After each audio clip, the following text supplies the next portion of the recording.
Hey guys, thanks for tuning in today. Before we get started with today's deck tech, I wanted to give a quick shout out to our friend Parker Simpson. So, Parker Simpson recently announced that he will be ending his content creation for Star Wars Destiny. So, that is coming to an end at the end of July. So, just wanted to say thank you, Parker. I know on the Sensors, in the past, we've collaborated with you. And I know countless other content creators have collaborated with you. And really, man, you've touched a lot of people within the Star Wars Destiny community through your alternate artwork and through a lot of your, just other contributions and collaborations. So, man, you will be missed. I did want to give a quick plug here for Parker's Destiny Forever celebration. So that's going to involve massive sales, discounts, some giveaways. So keep an eye out on the Star Wars Destiny Facebook group. Keep an eye out on Parker's website here. And, take a look, right? Come out here to parkersimpsonartwork.com. Check out the shop while supplies last, right? As one could only imagine, as Parker's gonna move on to other things, more original artwork. He'll no longer be developing Destiny content, so these items will become increasingly rare, right? So inventory will, I imagine, just continue to become more rare as people purchase these things. So get them while you can.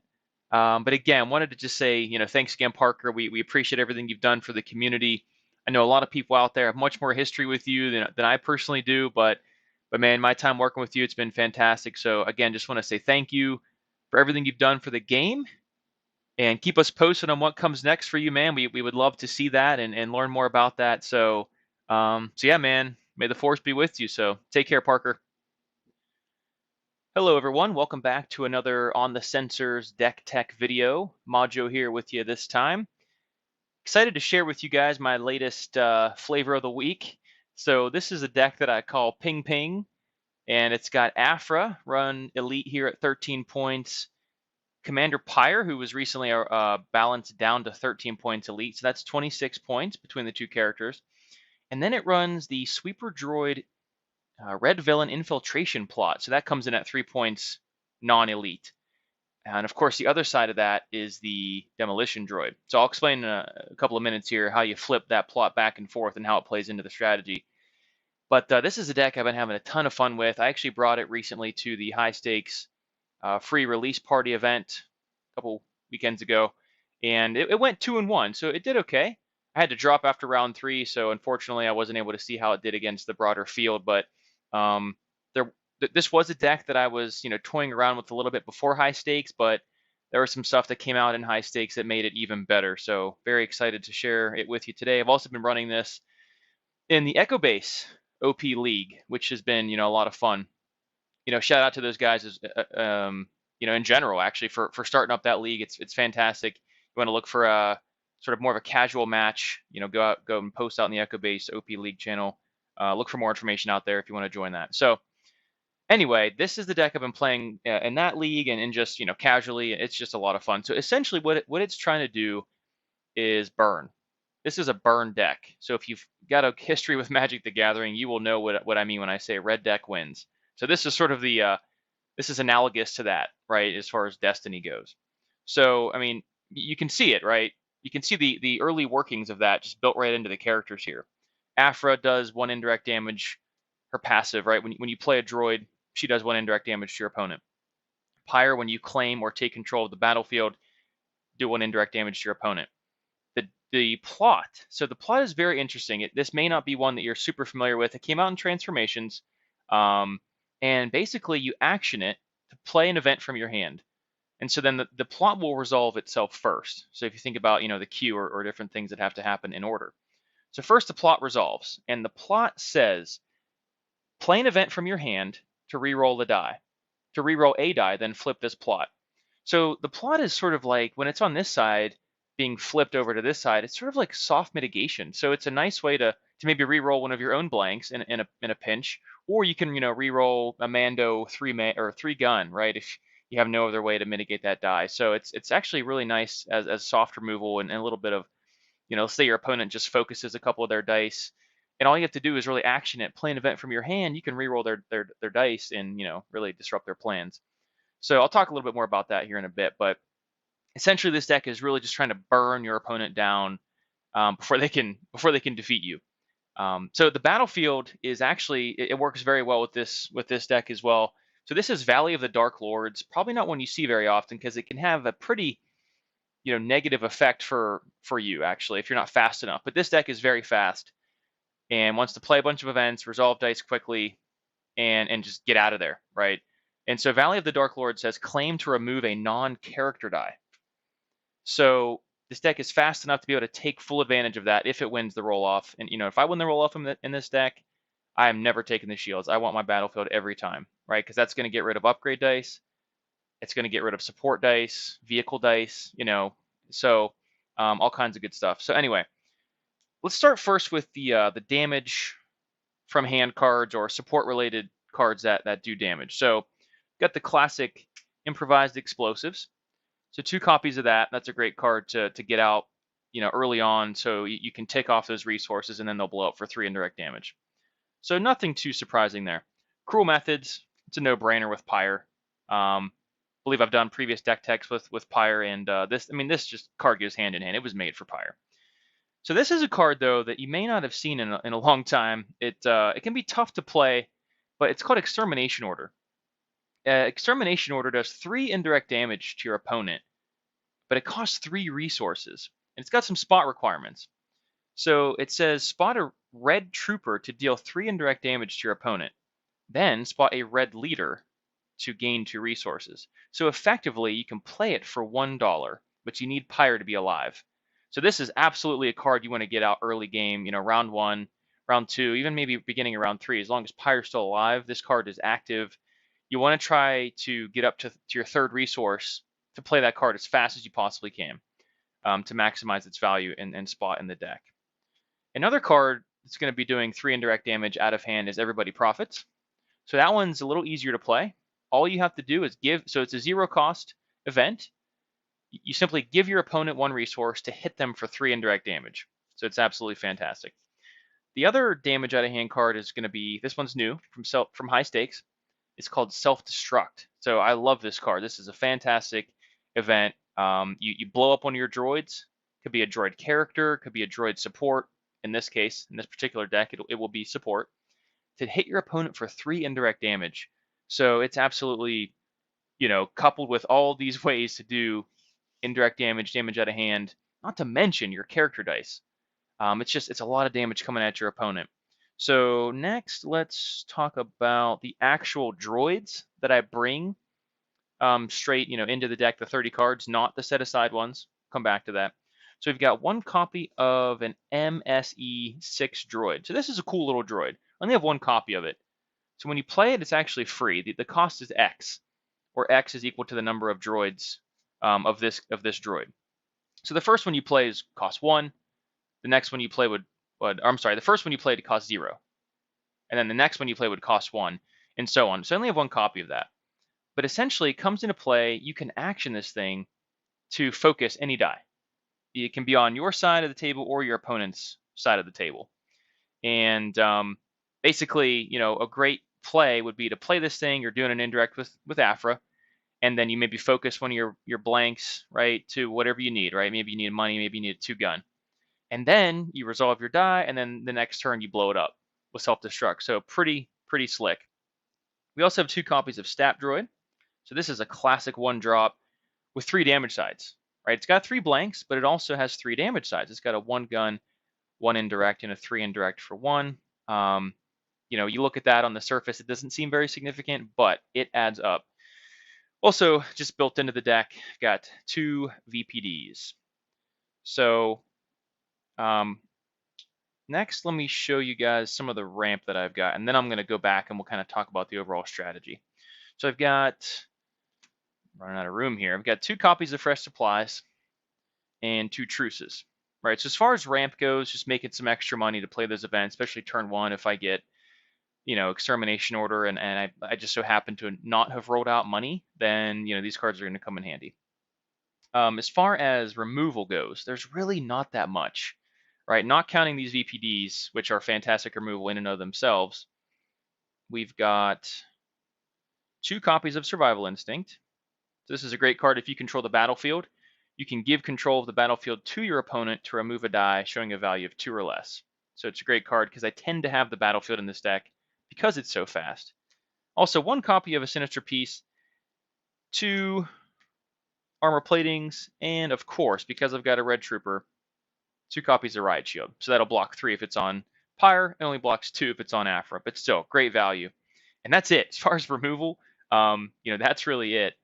So next, as far as battlefield tech, we've got 2 copies of Seizing Territory, no surprise there, and 2 copies of Taking Charge, right? So that's going to let me take control of the battlefield if my opponent claims before I do. And I want to take control. It's going to do an indirect with Pyre. It's going to do an indirect to the opponent who may have, or the character who may have cruel methods attached. It's also going to allow me to play things like Fresh Supply, Survival Instinct, so on and so forth. So as far as the set aside droids, I've got 6 copies of VPD. So those get shuffled in. Whoops, those get shuffled in after setup. So it will become clear why these are in here in just a second, or why I chose those as my 6. So again, basically, the idea is to just overwhelm your opponent with indirect damage. Of course, if you roll out a 1 gun or a 2 gun, right, that's fantastic. Very happy in this deck to resolve a 1 gun. Typically resolving my dice no matter what they're showing. If I get a blank, I don't often discard to reroll because I have my plot that I can use to reroll my own dice. A lot of times, though, I will save that for mitigating or soft mitigation of my opponent's dice. So basically, a good opening round for me, a good opening hand would be Extermination Order, at least 1 VPD. So it's important to note that you cannot get your 6 set-aside droids in your opening hand, right? Because they get shuffled in after setup. So I could get one of my just basic VPDs in my hand. That's fantastic. Basically, I like to see some damage out of hand. I like to see Extermination Order early because I know that if Pyre goes down, then I can't play it later. I like to see maybe a droid, so a VPD, a STAP droid, something that I can blow up with when eventually I draw my self-destructs. Also, it's triggering that indirect from Aphra. So, great opening hand would be something like Extermination Order, maybe 1 VPD, maybe a Truce or Fresh Supplies, maybe some form of, mitigation, one of these cards here, and then maybe a battlefield control card. Also, I'm very happy to see Cruel Methods early on. Happy to see improvised explosives early on, right, to get those out earlier. That's just, the sooner they hit the table, the more effective they can be. And so basically, a lot of times what I'm doing is I will roll out Pyre, right? And because he's got that pay side, and again, I like to resolve my dice. I don't like to let them sitting out. I don't like to leave them sitting out there. I like to be able to resolve them quickly. I will roll out Pyre. If he rolls his 2 for 1, a lot of times I'm resolving it. But if I know I have Extermination Order in my hand and it's something I absolutely need to be able to play, I'll leave that 2 for 1 stranded. Just how it goes. But typically I'll roll out Pyre. See what he gets. Really want to see money early on, but happy with the 1 gun, 2 gun money, focus. Those are all great.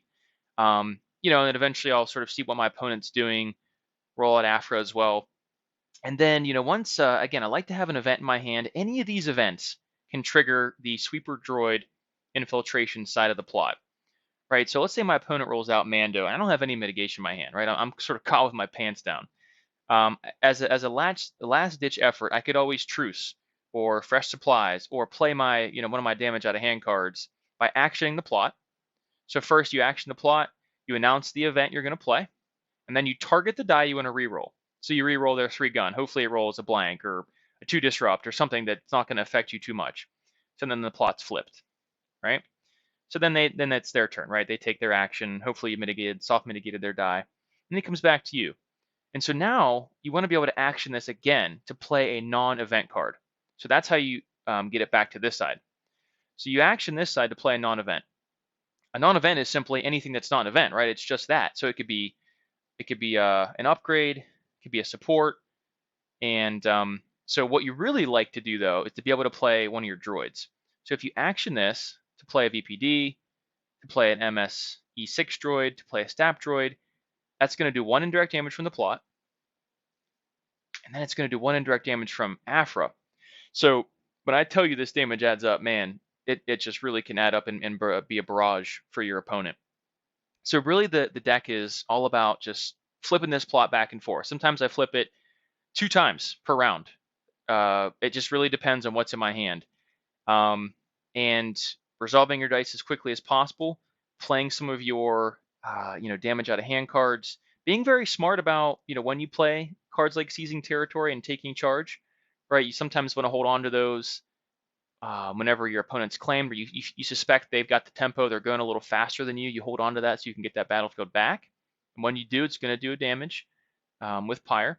So it's a great, it's a different style of deck for sure. So it only has your 4 character dice, and then the only other dice card in here is the Stab Droid. So it can be a lot of fun. It can take some time to learn and sort of get the sequencing down, but for anyone interested in just trying something different, I strongly encourage you to try it out. Right, we'll have the database version of the deck in the description, so you can check that out. Feel free to copy it. There's certainly some honorable mentions in here. You could have more MSE6 droids. You could have Chemical Strike. That's actually a card that I tried running. So that's a card that says it costs 1. It's villain yellow. It says spot a yellow character to deal 2 damage to all characters, basically. So you have to hit yourself. You have to hit Aphra, hit Pyre, but you're doing 2 damage to any number of characters on your opponent's side of the table. So it could be devastating. I tried to play that, and it's done somewhat well for me, but there can just be such a huge downside. So anyway, I ended up taking that out and put some different stuff in here. But think about how much damage you can do here with just events and/or supports, right? We've got self-destruct, 3, 6, everybody profits, 9, 12, extermination order, 15, 18, right? That's just 18 damage right there, right? That's not counting your improvised explosives. That gets you up to what, 20, 21, 24. Not to mention all the back and forth pinging damage from the plot, from Pyre, from Aphra. So again, it can really add up. I've been able to pull through wins with this deck, with like 1 or 2 HP left. And a lot of times, as far as who my opponent targets, sometimes they're not really sure who to go for, right? It's really a win-win for me. Pyre tends to be the target that people will go for, though, because if they see red, right, they see extermination order, they see VPDs, those, you have to have that spot requirement for that VPD, that extermination order. But the thing is, even if he goes down first and I have a handful of VPDs, I'm still pinging damage with Aphra, right? I'm still pinging damage. I'm still using those non-event cards to be able to flip this plot back and forth. I'm still using those VPDs to self-destruct. So anyway, it's a lot of fun. So that was a very, very quick run through of the deck. Wanted to keep this, there's my timer letting me know to stop soon. I wanted to keep it pretty brief today. So yeah, I hope you guys give it a try. Hope you enjoy it. Hopefully I didn't miss too much. I was going pretty fast here. As far as the overall strategy of it, it's just, burn your opponent down. Very quickly they'll start to notice what your strategy is. And there's really not a whole lot they can do about it because, again, your plot, they cannot interact with it. Your events, unless they're discarding your hand, which is possible, they cannot interact with your events. They can disrupt your resources. That's going to be one way that this deck can be hurt, right? As if Mando rolls out his 2 disrupt side. Typically, a Mando player is not looking to resolve a 2 disrupt, but he might do that against you if he figures out what your strategy is. So, just it's a really fun deck. I encourage you guys to give it a try. I've had a lot of success with it. It's a lot of fun, and yeah, just this set, the last set, high stakes redemption, a lot of damage out of hand, and yeah, I hope you guys will give it a try. Let us know what you think. And if you have any other ideas for future deck techs, please give us a shout. So, yeah, hope you enjoyed this one, and I will catch you guys next time. Thanks a lot.